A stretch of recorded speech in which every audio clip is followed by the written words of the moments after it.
Good morning, afternoon, or evening, wherever you are, and welcome to another NerdTube Star Trek episode review and breakdown. This time, we're talking about Starfleet Academy Season 1, Episodes 1 and 2. We are joined tonight by Cousin Cheeto, Lord Donkey, Zam, our resident insomniac, and our special guest, Jefferson Kelly, a.k.a. Preston Cisco. How Hey, is everyone. everyone tonight? Really good. Exhausted. I bet you are, Sam. But yeah, doing pretty good. Can't complain. Well, I could, but nobody would listen. That's what my grandpa always said. That's a good one. Excited to talk about some Star Trek with you guys. Some we're SFA. Yep, SFA. Is that what we're going with? SFA. How I abbreviated it in my notes. Yeah, Nice. that I think that's it. SFA. All right. It's better It's than official. boy. Boy. Oof. I Boy. hate that one. All right. So we're talking about 2 episodes tonight, so we'll just get right into it. Let's do some overall impressions of these 2 episodes. We'll start with you, Cheeto. What did you? Ooh, we're doing impressions. Hold on.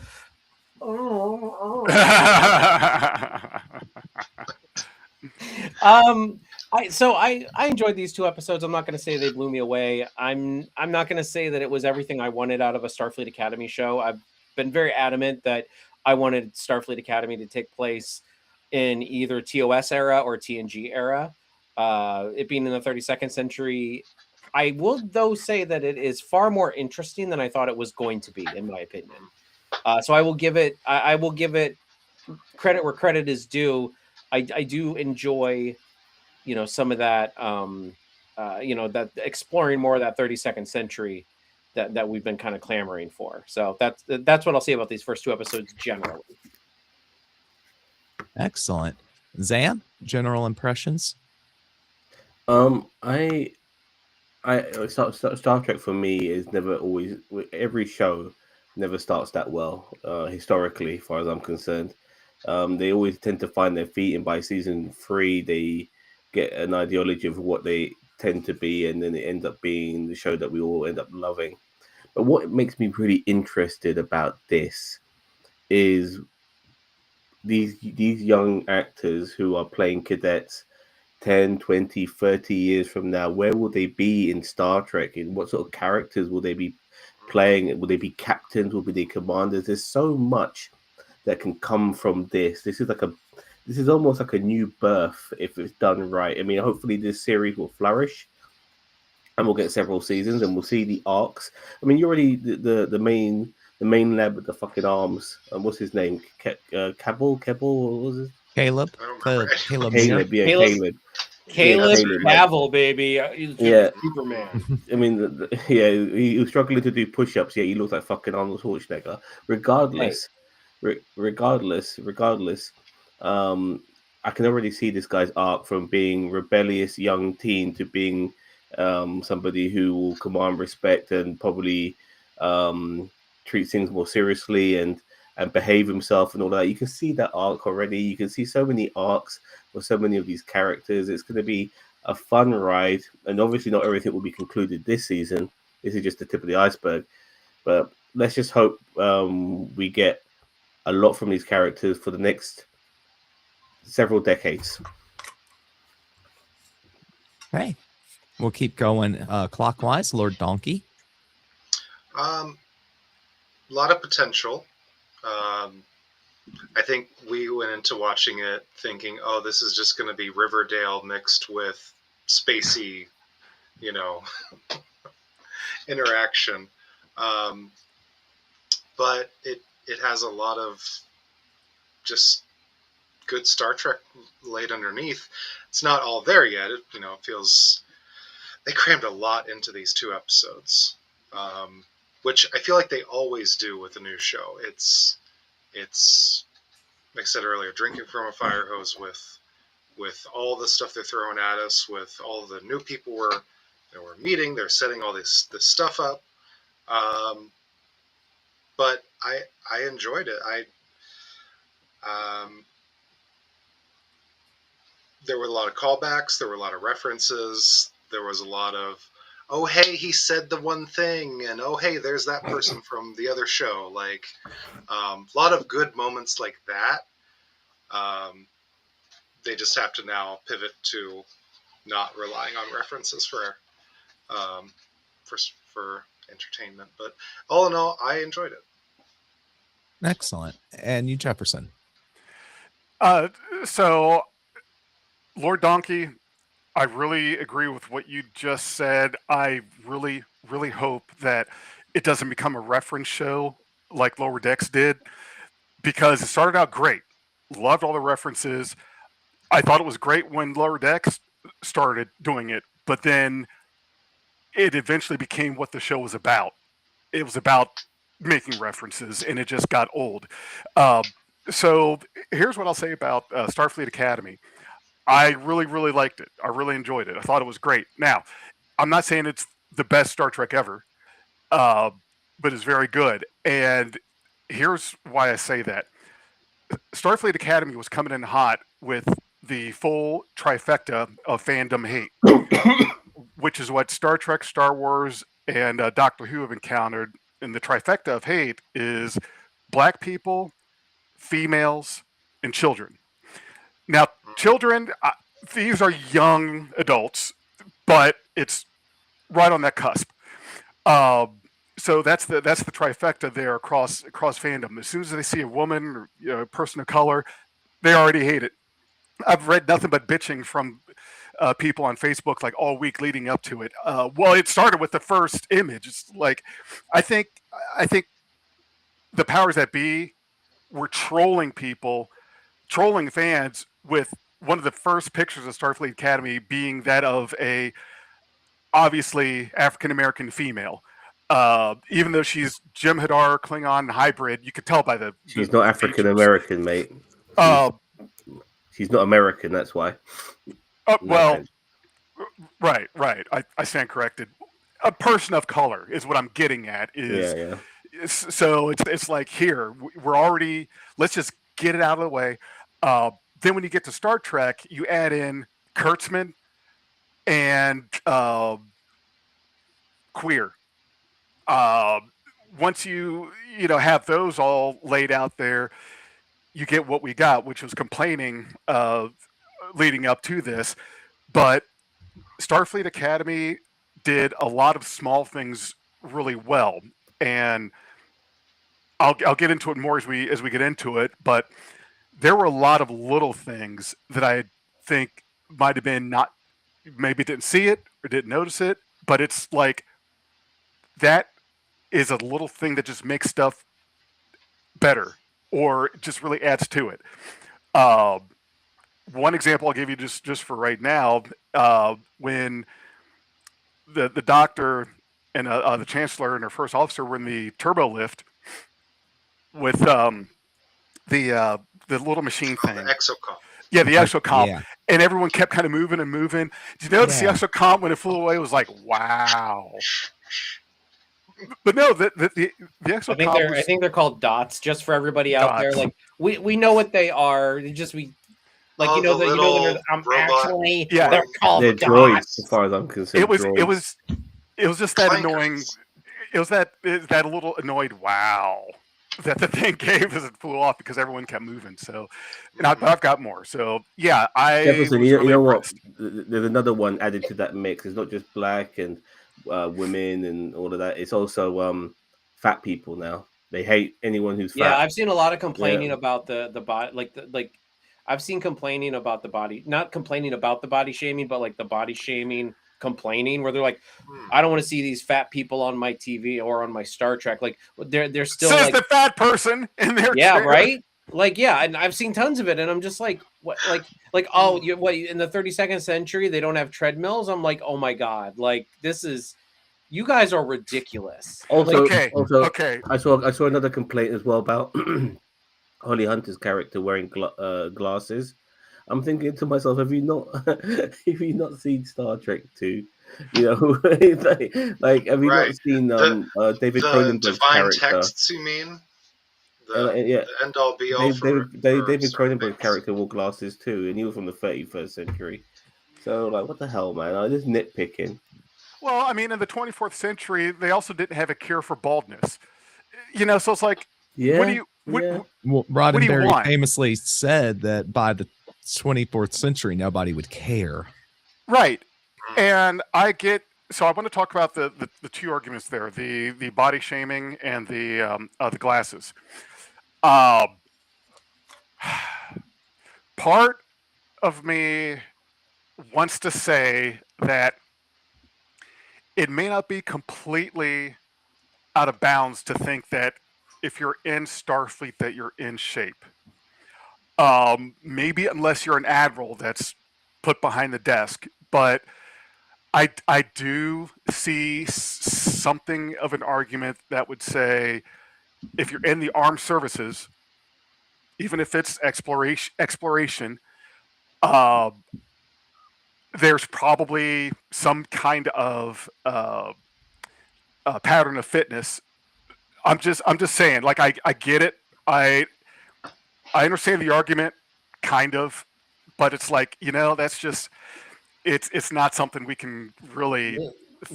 Listen, Jefferson Hegseth. We don't want to see fat admirals anymore. That's right. I don't want to see any fat admirals or No, all we want to see is Dadmiral. Also, actually, yeah. I want to quickly mention romance. something as well. Like Ginger brought up something that's made me realize something regarding the show.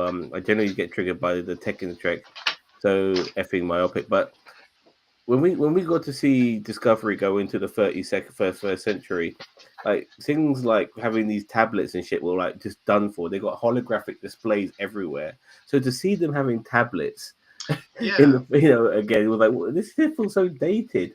Like it's gonna look like why they got tablets? Everything should be a fucking holographic display in front of their face. It was You know what I mostly mean? the Like cadets that they had should the be having tablets, right? tablets at all. Sorry. Because they didn't have the comm badges either. They had to walk. They had to run to their rooms when the ship was under attack, and they don't get to have the holographic comm badge. So they had the pads. Yeah. Or it's just like teachers that are just like you will use Well, books, no because- tablets, no Chromebooks. You will use paper textbooks. There are teachers out there like that who will not use like online stuff. Ginger, if they don't have fat and bald people in Star Trek, then a lot of Americans won't get any work. That starts eugenics. Yeah. Isn't this year the start of World War? Wait, never mind. No, that's World much War worse. is like 2040 World War something. III. I think World War III started in 2040 something. Now I got to look it up. Anyway, all right. It changes all the time. Yeah, it does change all the time. Depends on which universe you're in. All right, Mage. Do we want to read some comments before we? Yeah, they can see them on the screen. We'll bring them up as we see fit. Fair. Only the top comments. Only the top comments. And paid subscribers get the top comments. Open your credit cards, everybody. Surrender your dollars onto the mighty NerdTube. How were the first two episodes? Well, you're going to find out, my son. Yep, we're going to start with a breakdown right now with season 1, episode 1, Kids These Days, where we it gets us established with the setting, which is post-burn. We get a small child and a mother in the cell. The mother gets sent to a penal colony in this opening scene, and the pirate who was like Rebel Moon. I've not seen that. So yeah, I haven't seen it. You've done yourself a favor, mate. And Tatiana Maslany, is that how you say her surname? Yeah, Maslany. And that's it. You can tell the She-Hulk is over if she's in this shit. So anyway. No, the pirate who was her accomplice in murder of a Starfleet officer gets life in prison. We get this he goes off. There's some jail violence. It's just off. What? We get Oh, sorry. What bugged me about that scene is like they take the mother away. They leave the kid in the room with the crazy pirate Paul Giamatti. And why? but it was Just to traumatize the kid, I guess, yes. Yeah. which they clearly did. So we cut to our first main character, Nala, who is a Starfleet officer. She's in charge there. She's part Lanthanite, and she's acting as the prosecution. Part Lanthanite. That's why she Part doesn't sound like Lanthanite. she smokes 60 a day. Okay. But is still long-lived. I wonder if there's any males of that species. I didn't catch because that in the beginning. yeah, she's Yep. that she's Lanthanite. Yeah. Yeah. Yeah, I mean, she's mentioned she's been I around figured it for out later. 300, 500 years, something like that. So she's not 400 and as something, old 400 as plus.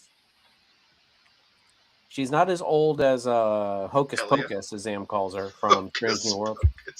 I miss Hocus Pocus. I wonder if she's going to be in the show, like just show up, because how long do they live? Well, but the problem is that Pelia from Yeah. Strange New Mhm. World, Yeah, Pelia, yeah.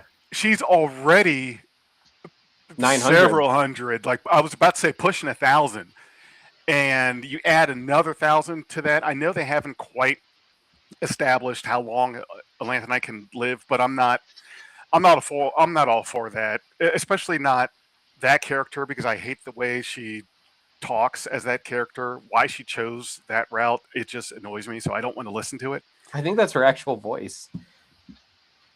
She I was, got you. by the way, Jefferson, you ever seen the film Scrooge? Yes. She was the ghost of Christmas Present. Yeah. She was also the old dude's wife in The Princess Bride. Yeah. Billy's yeah. wife. Billy The Crystal. landlord and Kimmy Schmidt. Oh, okay, yeah. It's almost like she's been around for a while.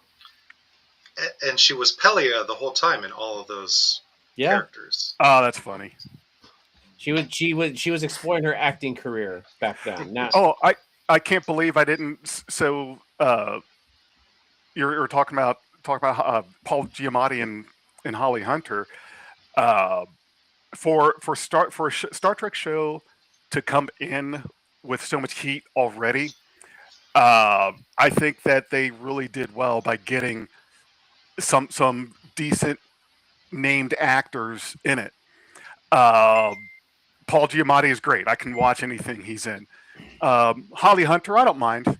She's okay, but that gives you a couple people that helps offset a little bit of the trifecta of fandom hate, and then the Star Trek edition of body shamings and LGBTQ plus, and what was the other one? Kurtzman. Okay, so yeah, Kletsman, as what's his face calls him.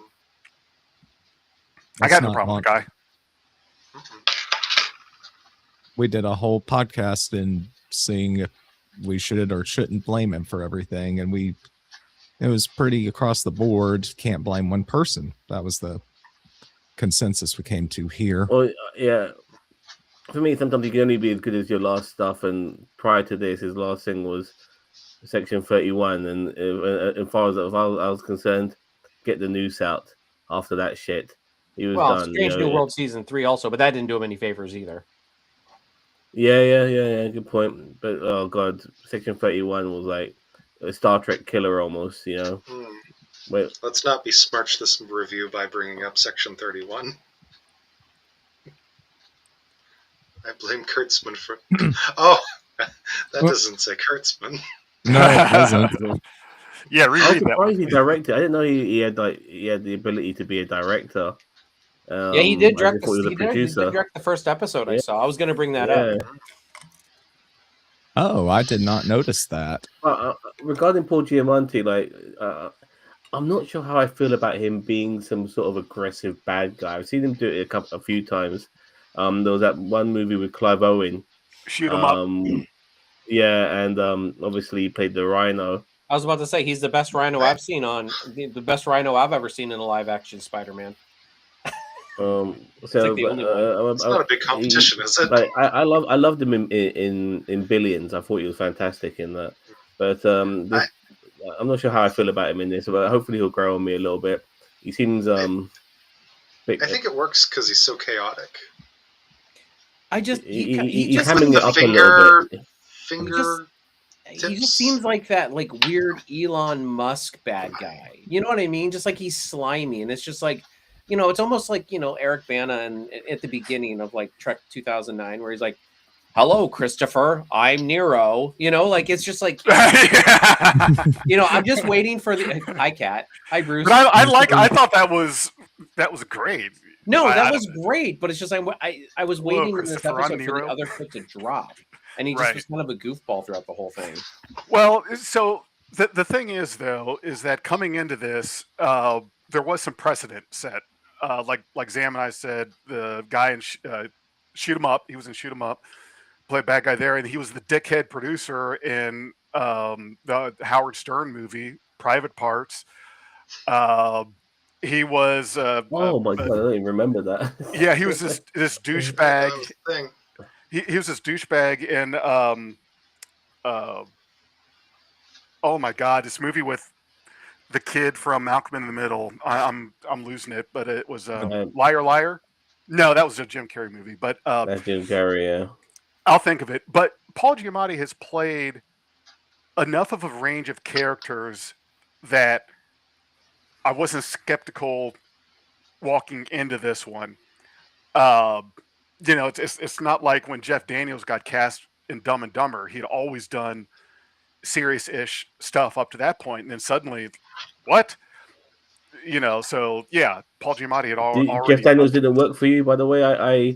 I liked him in Dumb and Dumber personally. I thought he was great. Yeah, no, I thought he was great in that. It's just that before that, okay, better example would be Michael Keaton in Batman.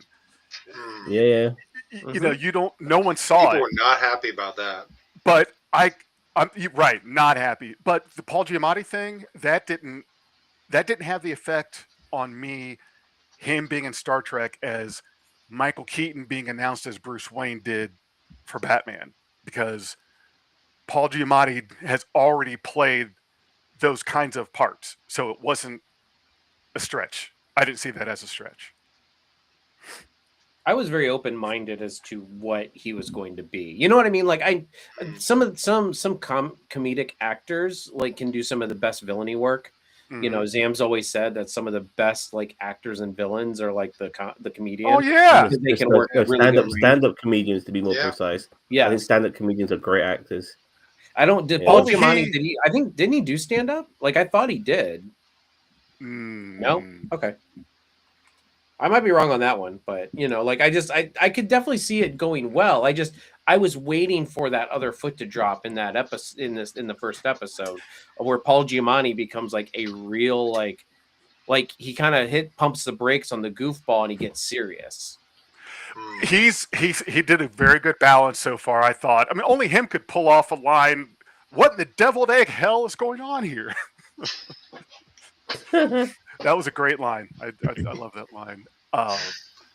But yeah. You could just tell from this episode, the first episode, that he's just playing pure villainy. Like he likes being horrible. He gets off on it. He's a bad person. There doesn't seem to be anything about him so far that has any sort of redeeming qualities. You know, he's an arsehole. I just find it, and I mean, even Holly Hunter in this episode, you know, she's like, I don't believe in coincidences, and it's like a lot of things happen very coincidental in this episode. Just speaking of Paul Giamatti, like where like they're on their maiden voyage, pretty much heading to San Francisco, and he just happens to be in the neighborhood and intercepts that transmission through that. You know what I mean? Like that was very like, oh wow, this is all happening this episode. Okay, I mean, I was just kind of like, right wow. Away. Cheetah, I need to ask you, like, how did you feel about so we're going to San Francisco? You love all these fucking songs, don't you? All these non-orchestral songs in your Star Trek, like that long road shit. I love that. So I thought, how did you feel about San Francisco? I didn't really care for it, really. But I guess I haven't heard it a million times at the beginning of every episode. Come on, man. It's been a long road. Can you not have a little fun? Hey, I mean, listen, if they play that song, Star Trek must be serious. Right, exactly. If they put that Jesus. song at the beginning of every single episode of Starfleet Academy, I will probably learn to love it. Well, generally, how do you guys feel about the orchestral song for Starfleet? But I think we only really heard it properly in the second episode. Yeah, With the Buddy second Clark I episode, skipped throwing the it. intro episode was to catch up a little bit of time. So I was tempted. I Skip wanted to the listen intro. to it once. Like I did listen Next to it time. once, but I Yeah, I was listened really to it. tempted to skip it. It really didn't blow me away. So yeah, San Francisco, just put that at the beginning of the show. Just give us our next Or- Star Trek Enterprise intro. or the Doctor doing opera with the other person up on there. with that Oh, diva. that was Yeah, cringe. Big Fat Liar. That was That good. was the other Paul Giamatti movie I was trying to talk about earlier. Mm. Here, you know what really bothered the hell out of me with the Athena and the whole being in the Badlands thing? We still don't have point defense systems on Starfleet ships. Come on. You have got to be kidding me. At some point, somebody has to be like, let's line some turrets around this bitch in case, I thought kinetic they did. weapons are coming in. I thought they did talk about turrets, didn't they? They did say something about turrets. They said our turrets or something, or Turrets are so last century, man. Or so No, last millennium. I'm not buying it because they had time to fire before things went down. That should have been the first thing they were shooting off. The Kelvin did it in the beginning of Star Trek. The first and probably only time that I recall. But really, it's like, okay, I don't get it. We're in the 31st century. Starfleet should have had already this kind of defense system on its ships. Inexcusable. And the whole, we're the only ship in range. Everyone else is too far away. At least they Well, can they had separate to from themselves. pull a card from the bag of tropes, I mean, Yeah, look, all I heard is that the Athena was the Trump class and it didn't need turrets because it was huge and the bestest ever designed. It Okay, can but- take anything. The Trump class starship, You got to do like this. like this. Yes. Sorry, my hand. Wow. I'm For in real, such a though. small What a space here. starship. The biggest starship. I said, wow, what a big starship. I mean, nobody's gonna fire at it because it's just the best. It's a gorgeous ship, though. The I don't wings, know. I loved it. I am not a fan of the 32nd century ships. I But okay, I agree look too with some of the digital. They 32nd look- century ships that we saw in Discovery. The like weirdly nacelles are way back here, and it's just a saucer. This I liked. Don't you think it looks Like too the much like a wings, cartoon? I It like- looks way too much like a. Doesn't look real enough. It looks too digital. Well, it's also a school. Very- It's not just It's a very regular flat, ship. very 2D. well, but they have the Well, technology to do the what is it? What is the technology called? Where like the space on the inside is bigger than the outside. Oh, TARDIS. dimensionally transcendental. Yeah, I know Doctor Who. I know Doctor Who people would know it, but like I mean, they have that technology because the ships that like came back in Enterprise were from what, the 27th century, I think. Well, they So- had it in season 1 of Picard. His storage crate had a quantum storage thing where it's like No, the we don't box talk might about look Picard like season one. this, but you can pack Hey. like a whole room full of stuff in it. this Oh. side topic, that's a perfect place where we can start a crossover between Who and Trek. I just want to quickly mention, but Daniel Vaughn just reminded me of something that slipped my mind. Is that they're doing the whole mother thing again? Trying to find your mum, which is what they did with Michael Burnham, in Discovery, and now they're doing it again with Caleb. Not very original, in my opinion.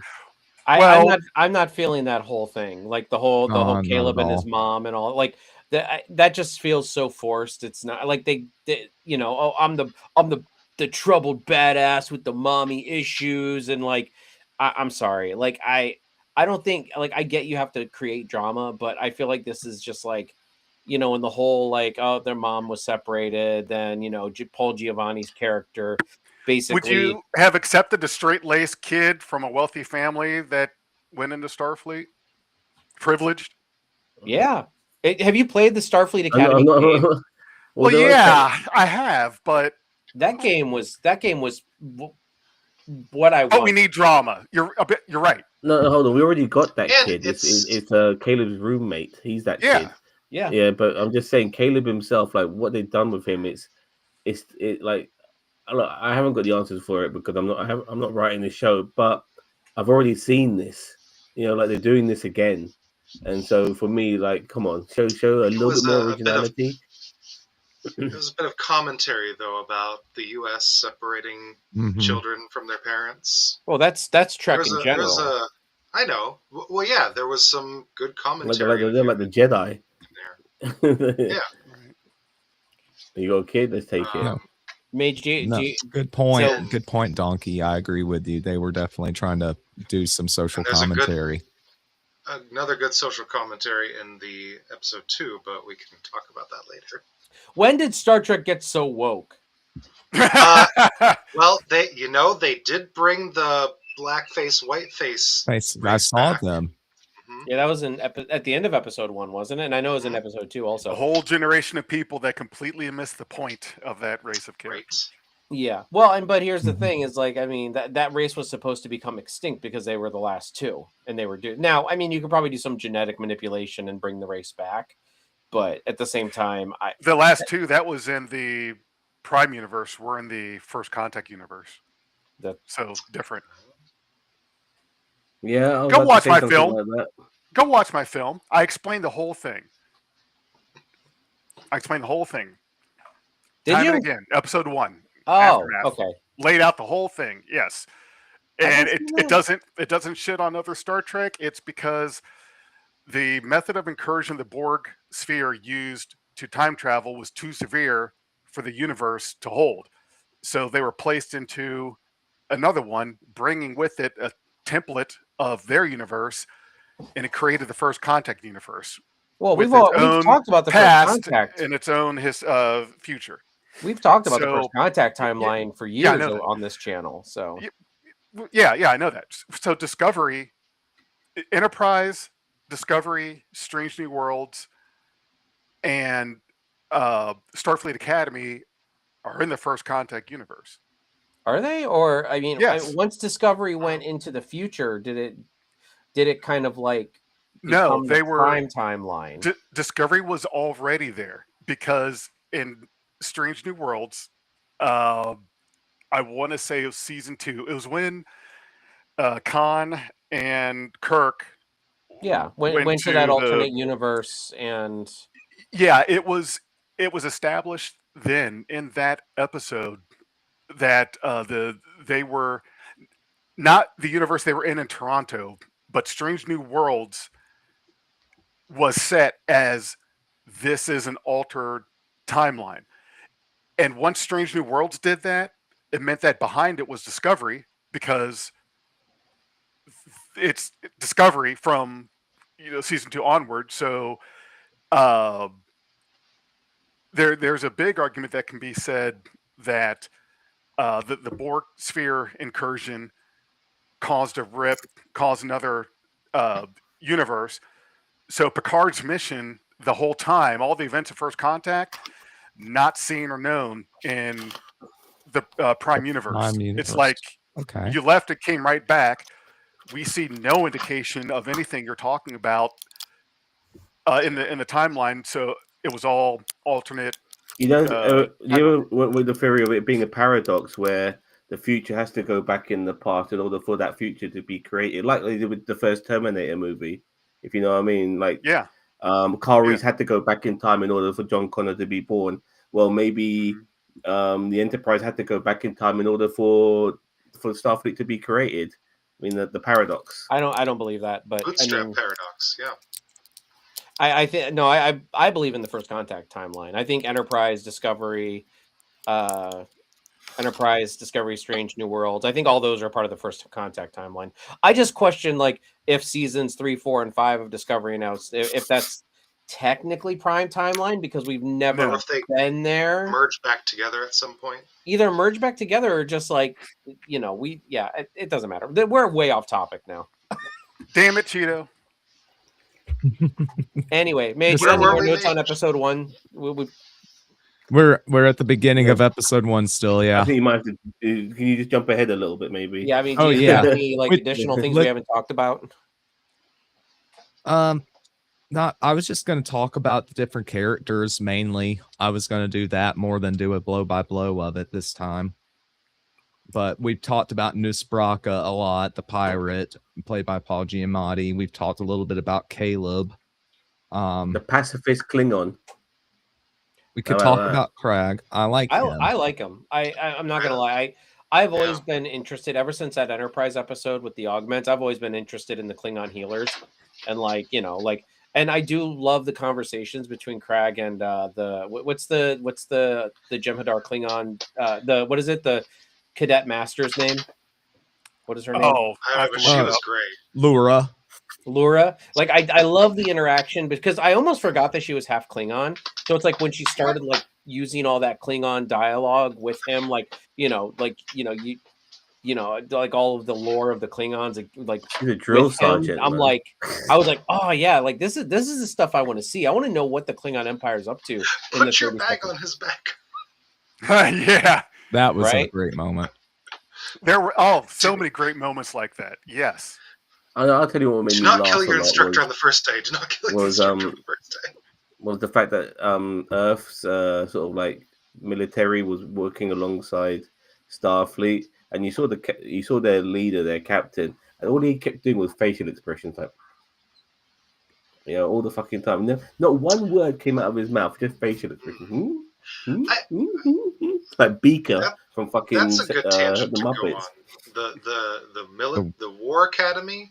Yeah, the War College. It's right next door, and Starfleet Academy was shut for 100 years. Listen, or something. because okay, so in Discovery, Earth had its own like Earth defense left. force when it was not a part of the Federation. It wasn't called the War College or whatever, but I've always, when Enterprise introduced the Makos, I was always a fan of that. I always thought that there needed to be no, not ice, a more militaristic branch of Starfleet that kind of leaned a little bit more towards like ground defense. Like, yes, I know you can say, oh, Starfleet officers are trained and all that, but like you kind of need, like, everybody has their specialty, and you've got we've got security Section officers. 31 now, so Well, Starfleet's the makes sense. Navy.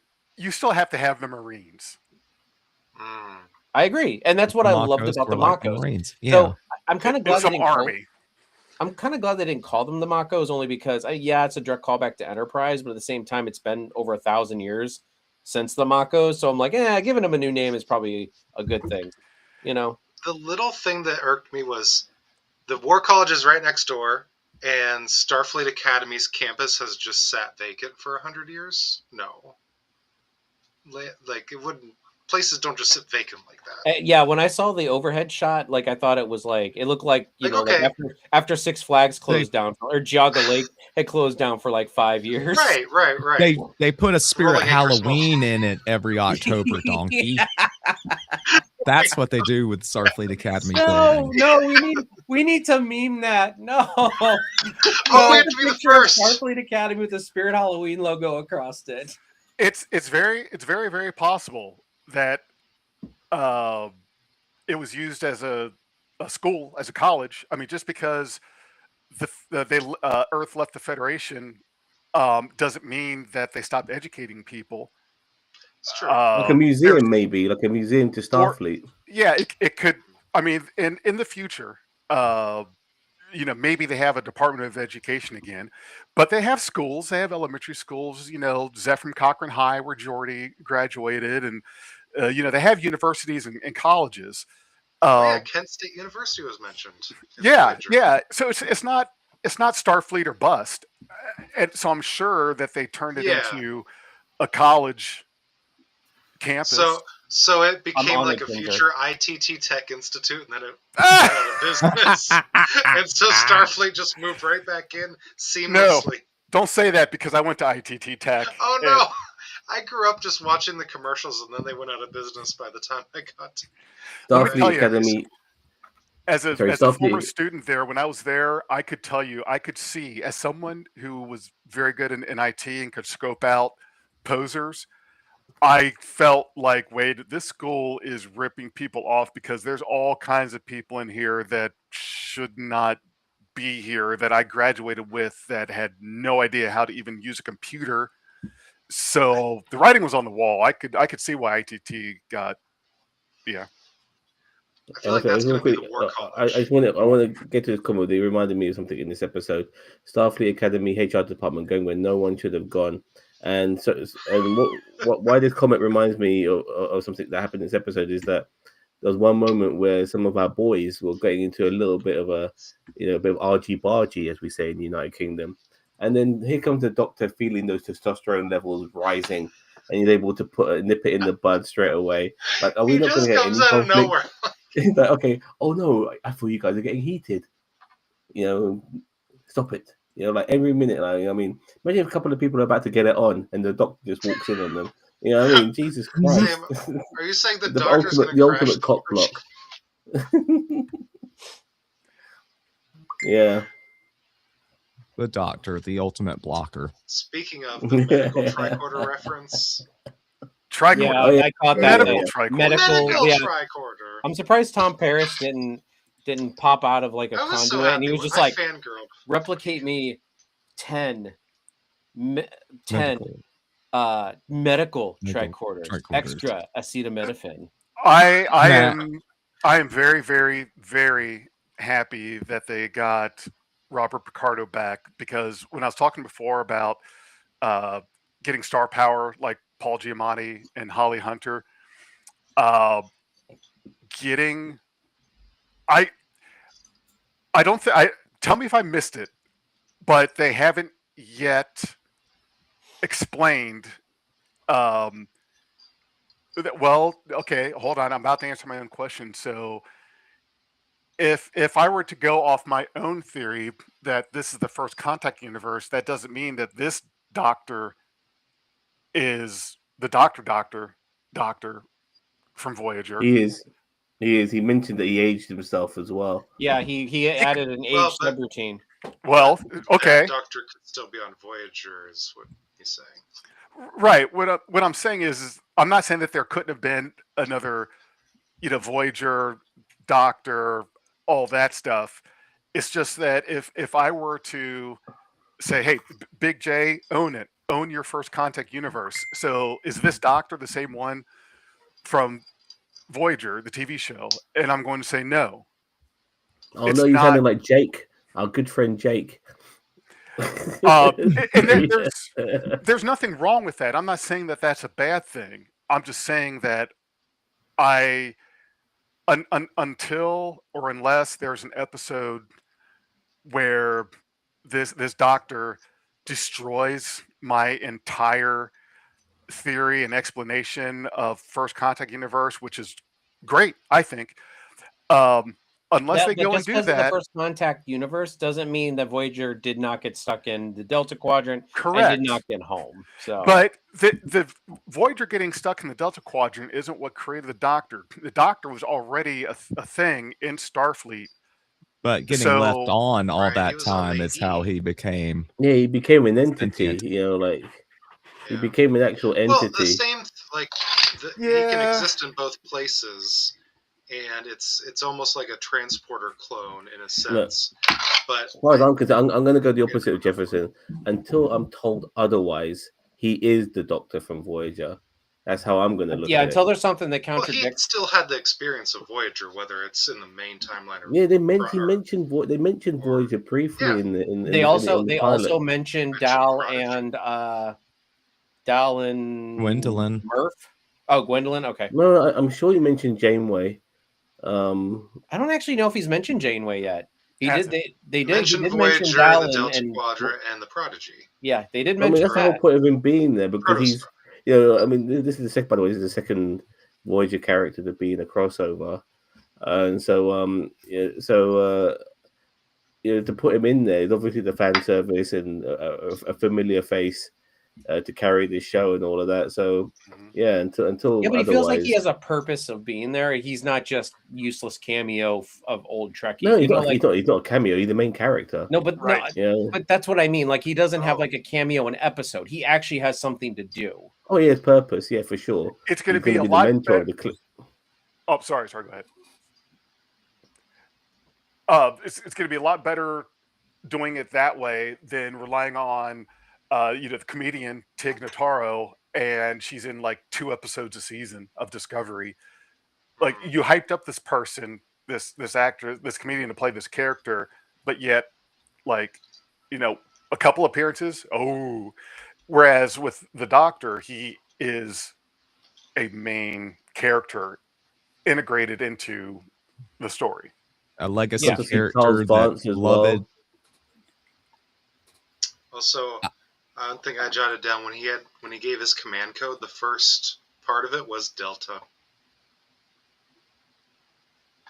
Delta No, Quadrant. Tilly. No, so far Tilly's not been seen yet. Yeah, I was gonna bring up Tilly in a little bit. Yeah, Tilly has not been We seen need yet. to slow walk all And, of yeah, I these don't wanna legacy things. Well, and I agree with Donkey. Like, I don't think we need everything in the first. Like that Donkey was saying about the cramming so much in the first 2 episodes, and it's like, yeah, I think they kind of need to brisk the pace up a little bit. Like not brisk, but like Well, rein it in a little bit. It's going to Like be 10 episodes probably, Well, so they need to actually, do this because that's how it is now.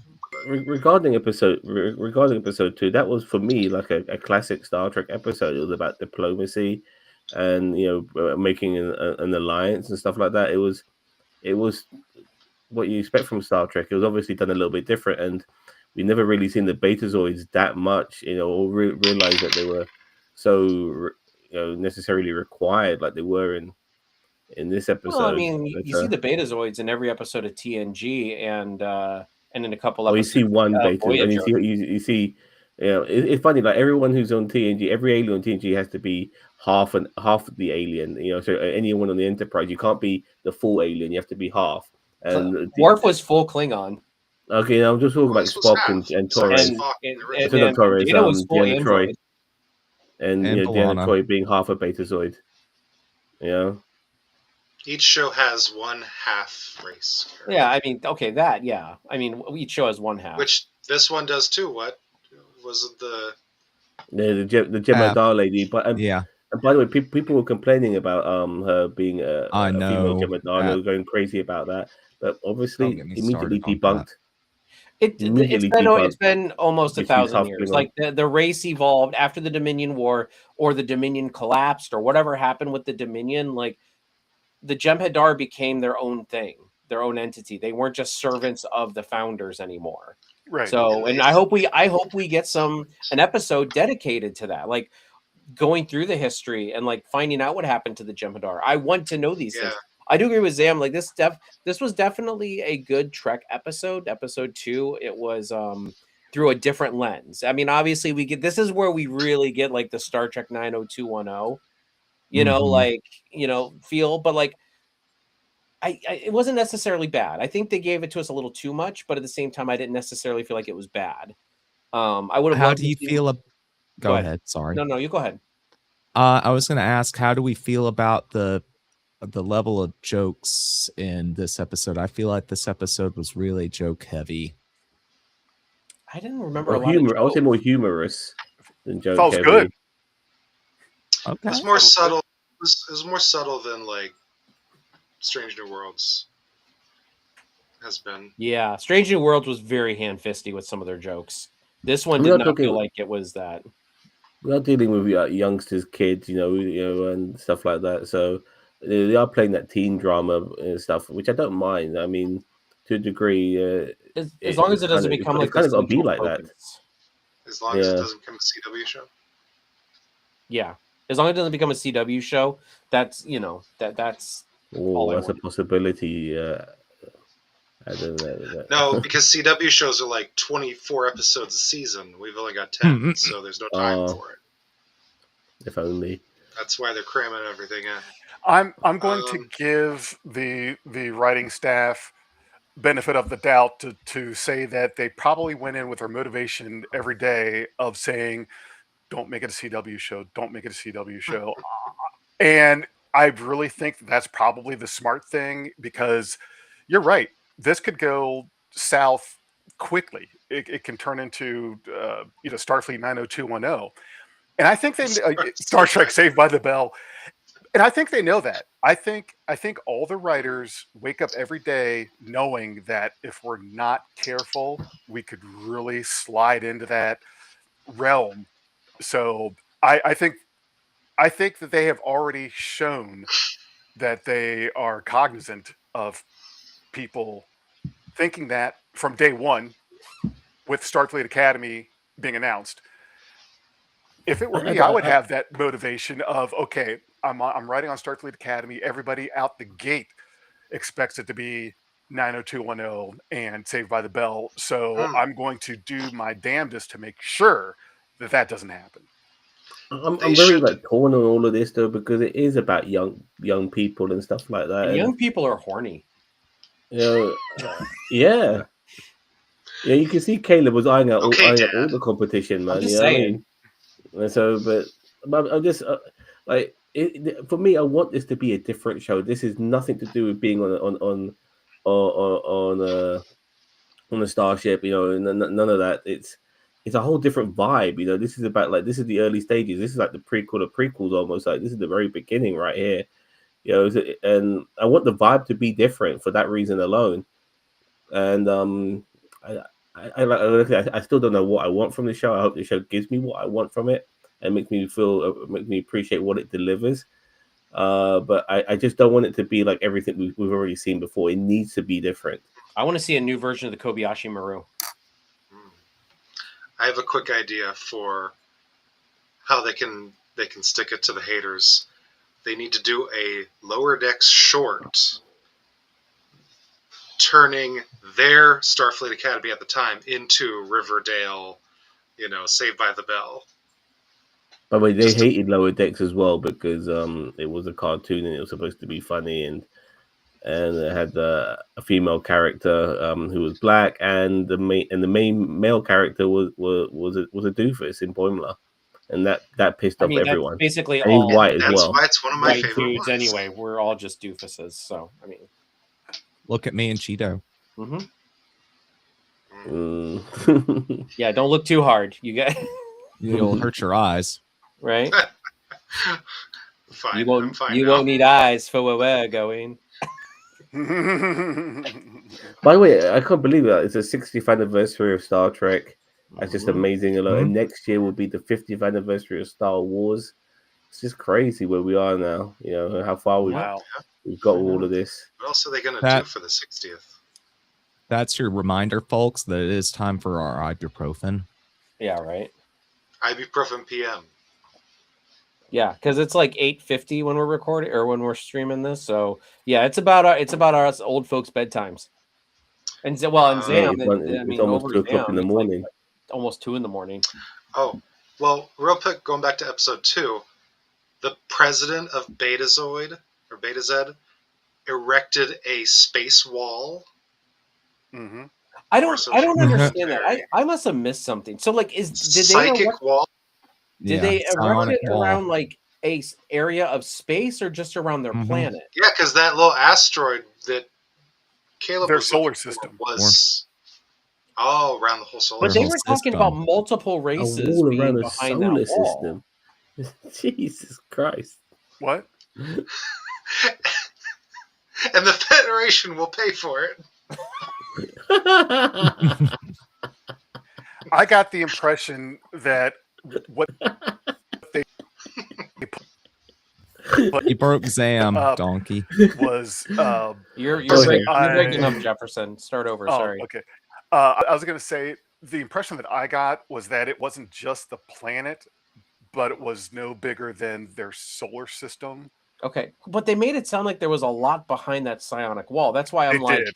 yeah, like I'm like, because like Well- remember when they did like the Beta Z like or the Beta Z archives or what the astrometrics Map. or whatever. It just Yes. it made it seem like there were several star systems in that, and I'm like, so is like the Beta Z like do they have their own Well- territory now? Or there's probably colonies of Betazed where there's more Betazoids to support. It was giving me like the spell they used in the last Potter film. In the last what film? Obliviate? No, the shield where there's a bunch of wizards there Oh, Yes. protecting the shield. Yeah. So there's a lot of Betazoids spread around their solar system probably that are, doing their Professor X to raise the shield. What? I think Professor Zam's still X. laughing about the Federation's Is- going to pay for the psionic wall. Yeah, I just found all Really, of it that. should be the Ferengi paying for it because they're the ones that have money. I found all this fucking sign language bollocks. Like, mate, you can talk. Take that shit off your fucking throat and fucking talk. Actually, well, They're Beta- still trying to be representational. They had someone in a wheelchair. Yeah, they did. I saw They- that. They He had a Mus- they had prefers a- to speak. They had a Muslim one as well. That was great. You see the Muslim The one? president You preferred missed to it. speak with sign language, and he had a little thingy that did it. Well, and also on Beta Z, on their homeworld, Yeah. it's established in TNG that, and again, I know it's been hundreds and hundreds of years, but like they even said, like Luoxana said in one of the first episodes she was in, that they prefer to talk with telepathy between Beta Zs. You know what I mean? They don't talk a lot. They use their telepathy more than their so. I'm surprised they didn't lean into the telepathy a little bit more between the Beta Zs, and then using the sign language then with with them. But Oh, the Betazoid princess with the neck device. Yeah. Mm-hmm. well, she's going to be the yeah, Burn 2.0. I mean, Tamara. that's She'll she's be like, I've heard a lot of No, people. she's gonna be what's the name of that film? Carrie. Is it Carrie? She'll be the Victor from Umbrella Academy. I mean, she like the thing falls off and then she goes ape shit and starts fucking popping people's head like scanners. I'm not afraid. Daniel Vance went where my mind went. River Tam. The River Tam or something. What the hell fucking River Tam? From Firefly. Oh, from Firefly. Firefly. Yes. Yeah. Oh my God. My fiance and I just started watching that today. Well, you could finish it Fucking in a River day. I mean, it Tam. only got 14 episodes or 13 episodes in a movie. Cheeto, stop it. Don't mess with I'm my going to feelings embarrass like that. myself here by It saying already hurts. One season. I've heard more of Nathan Fillion's voice from Big Mouth than because I haven't seen any of Firefly. You know what I started watching This today? last season, they brought him in as a character. I started watching The Blacklist. I watched 2 episodes today. Good show. Yeah, 10 also- seasons, baby. That shit's gonna be keep me more occupied than Palestine. Speaking of voices, everybody catch Stephen Colbert as the digital dean of Starfleet No. Academy. No, I totally missed that. Really? Yeah, he's the digital dean. He like whenever you hear somebody coming over the PA, it's Stephen Colbert. He said Oh, something about it on his show several months ago, but I mean, I like knew he was That's cameoing cool. something, but I thought No, he was he- going to physically be there. no, he's not physically there. He's the digital dean. So like every time you hear an overhead page or something, it's Stephen Colbert's voice. Oh, he's basically like a PA announcer. Anyway, welcome Chloe, 32. Yeah. It isn't a Star Trek for me. It's 2 Star Trek 9021, but to a degree, it was always going to have those elements to it. But it is about younger people. It's about the cadets, so it's going to have that teen drama element to it. So sorry it's it still got- impacts the vibe check for you.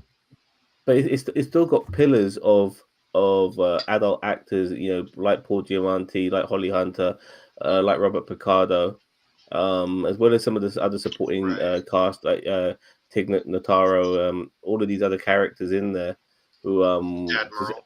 will remind you what Star Trek once was and what it can be and all of that, and give you some of the adult here's the thing. perspective as well. I don't want it to be traditional like Star Trek because this is Starfleet Academy. We've had Like that. I want agree. elements. I want elements of Star Trek And- in it, but this is something completely new. This isn't like we're going like, and I know that the technically the school's a ship, but it's like it's almost like Hogwarts in Star Trek. Like there should be They fly these around. It's experiments- like Garden. huh? It's like Garden. They fly Yeah, around. Garden Battle. Yeah, like in Final Battle in Fantasy Garden. VIII. Like But- it should be all this experimentation and this learning of things that we kind of already know, but like they get to learn it for the first time, and we might even get an expansion of But- lore on it. Think about it too. This is them coming in as freshman cadets, and then the next season they're probably going to advance a year and another year. So eventually we're going to see graduates. Hopefully, if it lasts. Usually, at Starfleet least 5 Academy, I seasons. think, is 3 years, right? 4. It's It's 4. 4. It's So maybe we get a fifth season where it's like what we're anticipating with the end of Strange New Worlds, where we're seeing the young people placed in the show and they're growing up, and then they're going to take over eventually, or they're going to get their own ship. I think hopefully, if this series is successful, it will end with them finally graduating and then leaving Starfleet, and then maybe all of them individually going on to different places. Yeah. I mean, it'll be really cool if they could all stay together and end up being on the same starship. But I doubt that's going to happen. And that's not real life unless they want it to be. I'm imagining it's going to be kind of like how in Strange New Worlds we've got most of the main crew on the Enterprise, and then you got Kirk floating around there on the Farragut every once in a while. yes, you can Like, do it. They Yeah, can continue. They can make another spin-off. This is a spin-off of Discovery. Then we'll have a spin-off of Well, and so Academy. here's my thing. I was actually going to bring this up, and I know we're hitting the hour mark, but here's what I was going to ask. Do we want to have it a rotating cast? Like after these guys graduate, do we want to have, like, as these years go on, do we want to introduce new cadets every year and then continue watching them? Or do we just want to follow this cast and then Starfleet Academy then goes into something else? And it's like Days of Our Lives, where you're on like 3 different ships with different stories with all these with these different characters, like 2 go here, 2 go here, 2 go here. And then you got expanded cast there, and it's like Days of Our Lives, but Star Trek, where it's like it hops between these 3 different ships, but it's I'm not sure if I necessarily want that either. But I would like to see obviously this particular class graduate, and then I think we're done with Starfleet Academy. Like we've ridden this ride, and they need to come up with a new concept.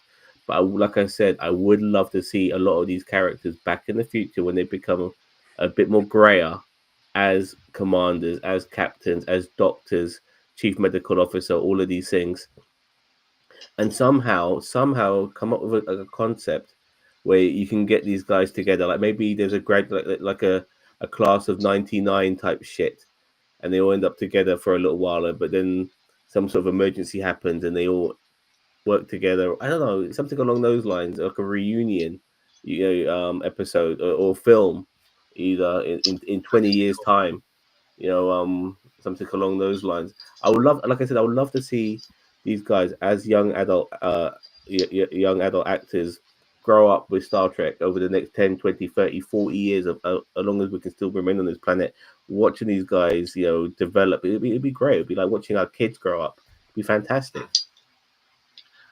I would like to see something along the lines of how Doctor Who does it, where we've got the main cast, the main character, the Doctor of the season or era, and then eventually these kids, like you're saying, Zan, they move on, but the foundation of the show stays there.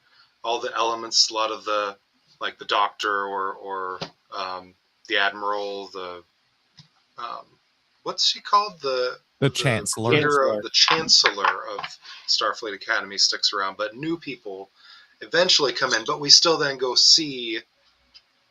have interactions, run-ins with this original cast. I agree. I mean, if this show does it well, I would like that. I would like to see I would like to see it as a rotating cast. Like after 4 years, you were right, Jefferson. I looked it up, by the way. For some reason, I had 3 years stuck in my brain, and I don't know why. But because Kirk said that in Star Trek in the Kelvin universe about the Academy when he was joining up, he told Pike, 4 years? I'll do it in 3. Okay, maybe that's it. Yeah.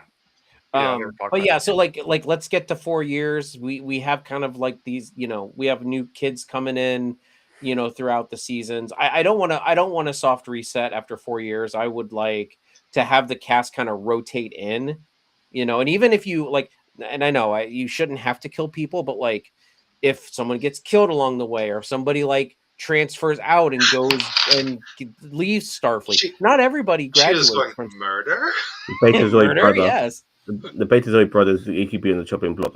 Chloe 32 says they only shot 2 seasons. We hope to see the second season. The contract ends on July 31st with the secret hideout. But yeah, I mean, they've only, regarding the second season, I mean, we've just begun the first. They will greenlight a second. I mean, they can't be given a third. Yeah, the greenlight the second. The depends on how how well the second one does. So Depends on if they put a yeah, musical episode in it. and by the looks of things, that it's only going to be 5 seasons anyway. I mean, that's a sort of way they're Lifespan of operating at shows this moment in time. Yeah, Yeah. Yeah, Mage, do you have that's any? if it. Oh, go ahead. No, go on. I was gonna say, just Mage. Would you have any other notes that we can add? I mean, we should probably start wrapping up. No, I think we're good to do some final thoughts. Maybe if anybody has Oh, any I remarks, do we want to? briefly about Go for it, episode Sam. 2. If you don't mind, like, what's her face? The Betazoid girl, who Tamara. Caleb is definitely smitten with. She ends up joining the military outfit, I believe, which came out left field. I don't know why I she's honestly doing thought she that. would join Starfleet, but I thought she would. Or I thought she would join Starfleet and like do the typical "I'm going to be a counselor" role, which I actually like that they subverted that. I like that they subverted the fact that now she's in the military college. She maybe doesn't want to go to the same place that her crush is going. Another thing as well is like that guy who's a bit of an asshole. The one with the English accent, who ends up being Caleb's roommate. You mean Zamir? The Coyote. Yeah. But okay. I just thought, look, I like the idea of Caleb and this guy end up being bros and being friends, but I just think him helping him making his bed by the end of the second episode was them two getting along a bit too soon. Like maybe a bit more friction between the two of them, and maybe have that your standard isolation stranded episode at some point where it's just them two together, where they end up bonding. You know what I mean? I'm kind of, I don't know. I'm kind of over that. Caleb's actions with the, what's her name? The princess, the Betazoid princess. Princess Peach. Is she a princess? Anyway, well, the president's daughter, I suppose, can have gone unnoticed, or, even if only a certain group knew while the negotiations were going on, everybody found out. So he's probably like, oh, he's cool now, whatever. He was really trying to get it on with her with the whales. There'd be whales here. The whales. That's what I was going to mention as a final thought. We have 2 whales in that observatory area, and one of them's pregnant. Are those the same whales? Or I'm always bugged that you can't just have bring back George and Gracie, and then somehow those 2 whales end up starting a whole new population. Like some serious whale inbreeding right there. I mean, inbreeding, I don't think is that uncommon in the animal kingdom. Yeah, my cat's dad is his brother. But whales themselves, they're not like, for instance, crabs where they'll lay 100 thousands of eggs. Like a whale will push out one whale. Like it doesn't push out several whales. They did some sciencey stuff, and now there's a new Grayson Frank. A whole bunch of clones, yeah. Or that's the show. The George and Gracie? I don't know. Well, that giant paperweight won't be bothering them anytime soon. But I was happy to see whales. Yeah. Eugenics is probably only limited to sentient beings, not whales. So they were able to probably clone them, and I don't know. We don't want to have to hear from that whale probe again. Yeah, they were like, "No, we're not. Nah, you two. Not dealing with that again." I mean, and who's to say George and Gracie didn't have several kids? And yeah, I mean, listen, look at Adam and Eve, and then from all their kids, there was inbreeding there. So no, but there was obviously a contradiction there, because don't bring up my namesake. One of them went for a walk, and they ended up in this village somewhere. Like, where the fuck did this village come from? Where all these other people come from? It was only supposed to be Adam and Eve and Cain and Abel, but there you go. That's why I'm not religious. All right, Major Rage. Anyone else? Well, Do we want to rate these? Yeah. Absolutely. Okay. We'll start with Cheeto. Marks for. Shit. I wasn't even really thinking about marks. Start with Jefferson. Go counterclockwise because you went clockwise. We'll go anti-clockwise. Yeah. I'm going to give both episodes a 9. Okay. I think we had a solid out the gate with this show.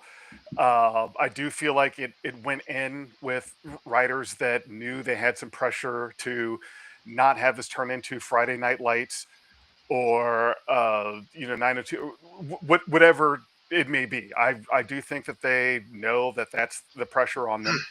I don't believe. I think that this show ends either just before or during graduation or whatnot. This is not a show that's going longer than 4 or 5 seasons. It's going to be the same cast. It's not going to be every 4 years we have new people, because once you get to about third, fourth-ish season, uh, they already probably can barely afford Holly Hunter and Paul Giamatti. They're going to be more expensive then. All the actors on the show now are going to be more expensive then. So no, this is not a more than 4 or 5 season show. Whether it's every season is a year in school or uh, 2 seasons equals 1 semester, who the hell knows? But it's not going to be a rotating cast. But yeah, I give a solid start to this show. Okay, Lord Donkey. I give it a 90210. Nah. No, I was thinking somewhere up around 8, 9, not a 10. It's harder to get a 10 out of me, I think, because of you guys. But I went into this with no expectations, no like, and there's not much that I didn't enjoy. Just real little nitpicky stuff that I can just forget because it's the beginning, the first episode, second episode. So I think a 9 is a good place to sit. Hey, Zam.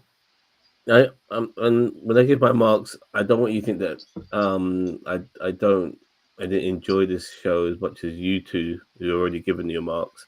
But regardless, I think this mark is valid because it's still early days. I give both these episodes a 7, and it's pretty good. I did think, but these were good solid starts. I did drift a little bit here and there. My attention waned. I couldn't always give it 100% of my focus, which is a little bit detrimental towards those episodes. But regardless, it's a solid start.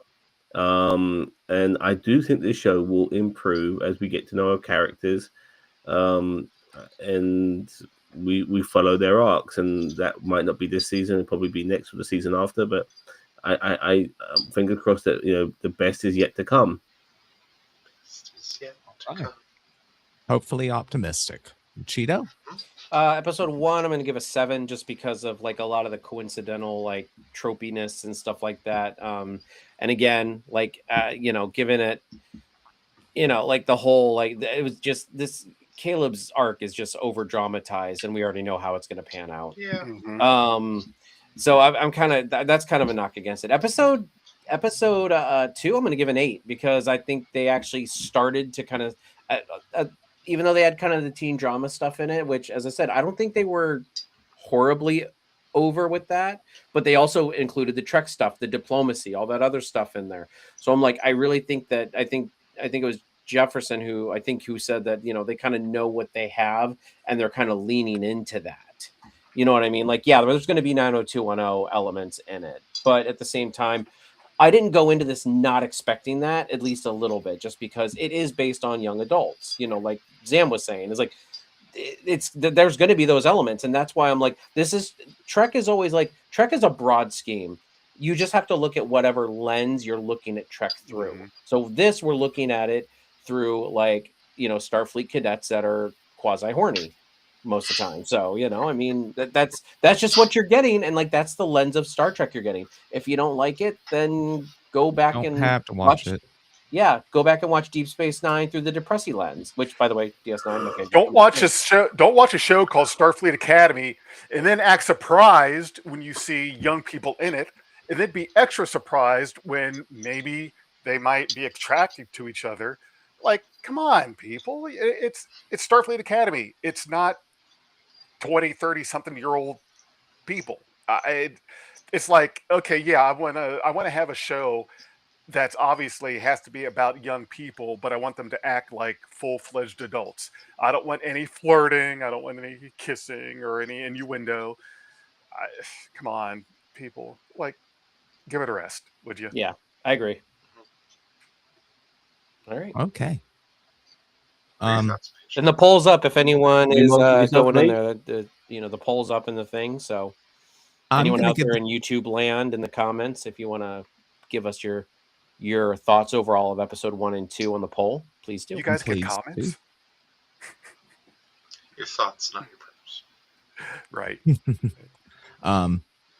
9 on the pilot for me and 8 on the second episode for me. And so that's been our review of Starfleet Academy Season 1, Episodes 1 and 2. Thank you so much for joining us, everybody. We've appreciated having your support. Thank you so much to my co-hosts, Cousin Cheeto, Zam, Lord Donkey, and Jefferson. Appreciate you guys being here. Yep. What do we have coming down the line for NerdTube? I know we're doing Monday Night Raw reviews now. We're What trying to else do do we some have on the docket? Friday Night SmackDown Yeah, as so well. we're trying to do Friday. We're trying to do the reviews. I mean, as best as we can with Raw and SmackDown. We're trying to lean into our kind of our wrestling roots a little bit, because we still have a lot of people in our group with wrestling. Obviously, we're going to be doing the weekly Star Trek reviews and stuff like that. Zam will probably watch some other bullshit that he's going to review for the channel. So Of It's course. gangster stuff. Zam We is a gotta have Zam workaholic. Gangster stuff. It's Sam's going to a be something workaholic. that I would like to review for the channel at some particular point, and for sure, the Royal Rumble. I mean, it's a bit early to say this now, but we're already halfway through January, which is amazing. The Royal Rumble, which will be the last the 31st of January, we will definitely be doing a live watch along for that.